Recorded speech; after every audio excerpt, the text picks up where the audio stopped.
The Rambling Geordie. Welcome back, everyone. I know I'm a little bit late to the party on this one, but I can't not make a video about Jason Arday, or higher education's version of Walter Mitty. Look, have you ever met someone who talks absolute bollocks with such unshakable confidence that you start questioning reality itself? Well, that's Jason Arday, Cambridge's youngest black professor, the fella who went from couldn't speak till he was 11, couldn't read till he was 18, all the way to the top of the academic tree.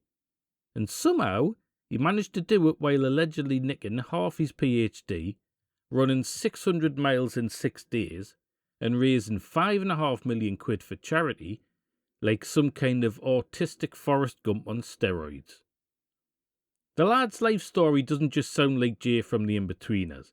It is Jay from the Inbetweeners. If Jay had a doctorate and a university that was desperate to put a black face on the brochure. You remember Jay, the one who claimed he'd shagged half of Europe, driven a Ferrari at 12 and once punched a shark while on holiday in Benidorm. And his mates would just sit there going, "Aye, Jay, of course you did, mate." That's Arday.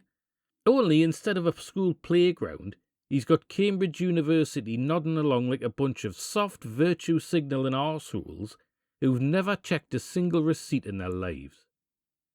Let's have a quick look at the greatest hit, shall we? He wrote a PhD that looks like he took another woman's thesis from 2009, ran it through a thesaurus, and just called it a day. Whole chunks, word for word in places. Then he publishes papers where the students he interviewed are somehow saying the exact same things as people in someone else's paper from years earlier. Quotes and everything. And of course, when it gets pointed out, he goes, "Oh, I bit of a mix-up. It must be me autism. It makes us copy things like." What a load of shite.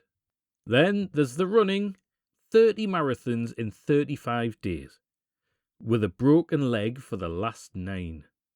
300 miles in 3 days, 600 miles in 6 days. Now, experts in ultra running are sat there going, I mean, it's not impossible, but it's just a miracle that somehow there wasn't any GPS data, 0 photos, and, well, 0 actual evidence. But hey, Cambridge didn't care, because the story was too good. Oh, and the £5.5 million raised for charity, well, it turns out it was a syndicate of 100 people, all under non-disclosure agreements. Now, funny that, isn't it? When actual charities get asked, the numbers are more like a few grand. But again, who cares? The story's pure gold for the diversity leaflet. And that's the point, isn't it? The people who hired this man didn't give a flying fuck whether any of it was true. They didn't care if the PhD was half stolen, if the marathons were fantasy, if the money was make-believe, or if he sounded like Jay from the Inbetweeners after 3 cans of Strongbow. So when's your birthday? 15th of bloody May 1989. Is he speaking in an Australian accent? Sounds like it. All he cared about was that a black, autistic, working-class lad from Clapham was the one telling the story. Tick, tick, tick.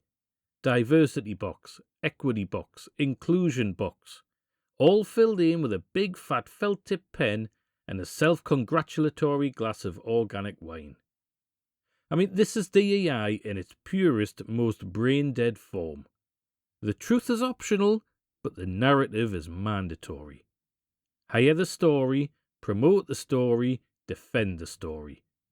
And if anyone points out that the story is held together with sellotape and pure cheek, just scream racist until they shut up. He's just the loudest, most confident version of the problem.